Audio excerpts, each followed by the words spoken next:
Hey, this is Taylor with Major Outdoors, and I just wanted to go over how I kind of manage my tackle, how I did additional tackle storage on my Z18 Nitro. The first thing I did in my center console is in the middle, I have this metal. You could do this with wood either way. And all this is this is a Gruv Launch Pad. You can get them off a Tackle Warehouse or wherever you want for about $8. And they just hold the hook, and you just put the hook of the groove in there, and then they just stay up there, and they stay really well. Shout out to Mossy Creek Tackle with this purple swim bait. Really like it on the back of my swim jig, especially my purple swim jigs, because we got really murky water where I'm from, being in a river system. I got a mega bass, and it sticks in there really well. I also like how my spooks sit in here too, because a lot of hooks, a lot of times your tackle can get messed up. All you do is just push it in there, you're good to go. Same thing, that's a Lucky Craft little shooter right there.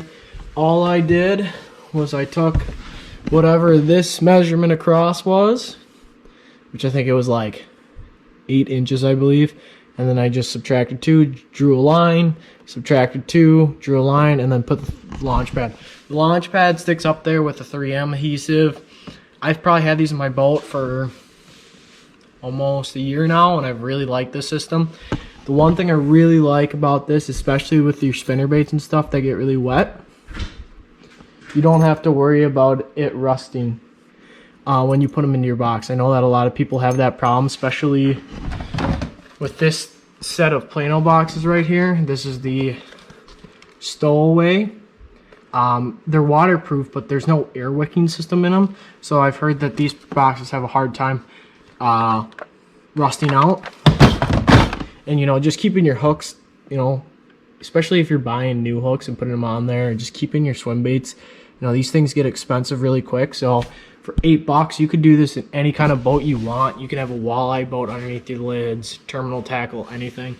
The second system I bought, I believe I got it on sale at TH Marine in one of their packages, but they're $25 I think on Tackle Warehouse, is the Cook's tackle system.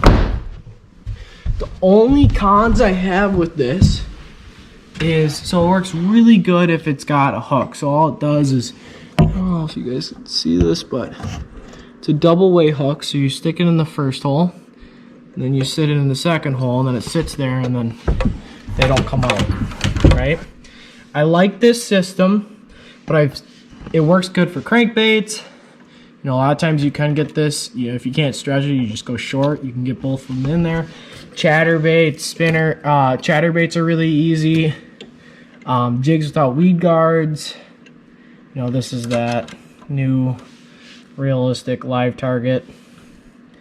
But the one thing I've struggled with the Cook system is that, spinnerbaits and jigs with big weed guards, it's hard to sometimes get the weed guard in there because it kind of messes up the weed guard and starts to bend and deform it. I struggled with that. And then my last system, I actually use for my soft plastic. So, you have that, you're on one color bite, right? That's it. So what I like to do is I like to set them out. So right here, vial craw right here, ready to go. And all this is a little 3M command strip that's got the pivot in it, right? So when it closes, it slowly starts to close, it pivots with it, so it goes down, and then it stays in there.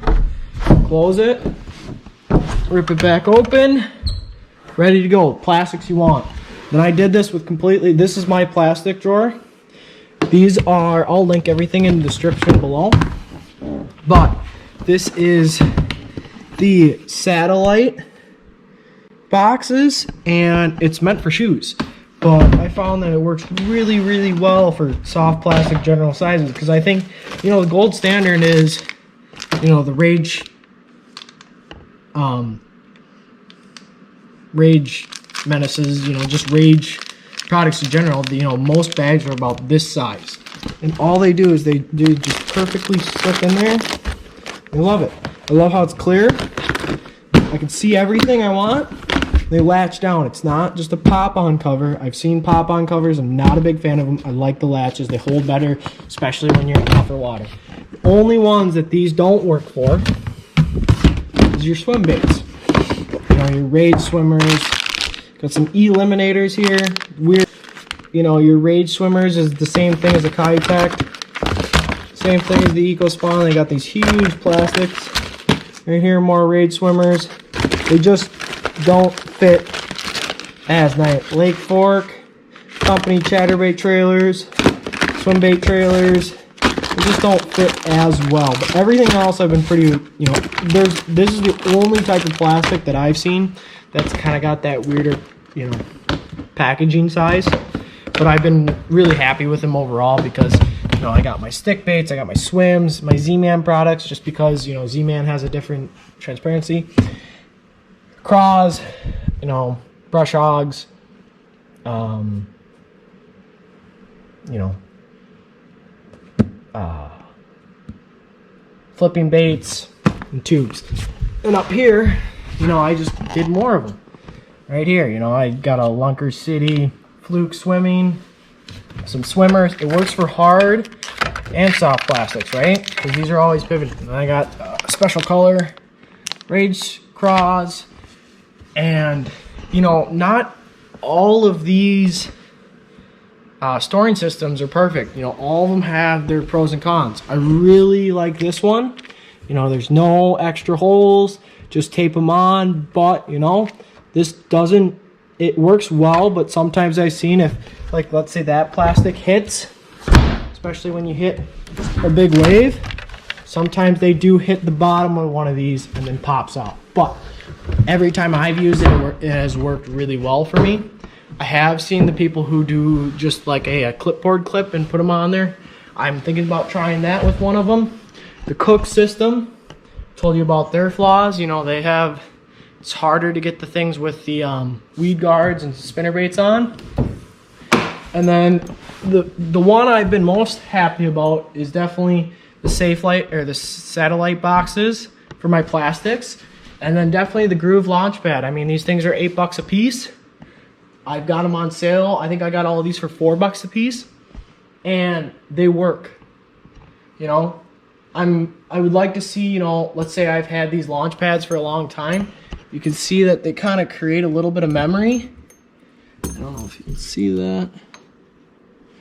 But there's a little bit of a, like a hook's been in there. I'd like to see over the time, you know, will it still work the way it should? Because obviously a lot of hooks are different gauges, right? You know, swim bait hooks, a little thicker wire, and then, I mean, you got obviously like your crankbait hooks that are a little bit thinner gauge, right? So just a quick tackle storage device that I do. Probably my happiest has been Cooks. I think, you know, you could use these for walleye fishing. You can use these for bass fishing. You could put these almost damn near anywhere. And I think this is probably the best system on the market right now. Cooks is great. Don't get me wrong. Cooks is great. I find purpose in it. It makes sense. It's quick. It's easy. But I think that everyone should have a little bit of tackle storage in their boat, just so that you can have your wet baits, you know, dry off for a little bit without putting them in those waterproof cases, because, you know, these baits are just getting up more money. They're more money. You know, jackhammers are 17, 15 bucks a piece. You know, if you rust out a hook, I'm not saying you're going to, but if you do, that's 17 bucks when you can buy one of these for 4 to 8 bucks and save that chatterbait from rusting out. I'll link all the tackle storage in the system. I will link Mossy Creek Tackle. They make pretty nice plastics, you know, good boot tail. Everyone needs boot tails for their trailers nowadays, and he can do any color you want. Customize it for you guys. So, thank you for watching Major Outdoors. See you next time.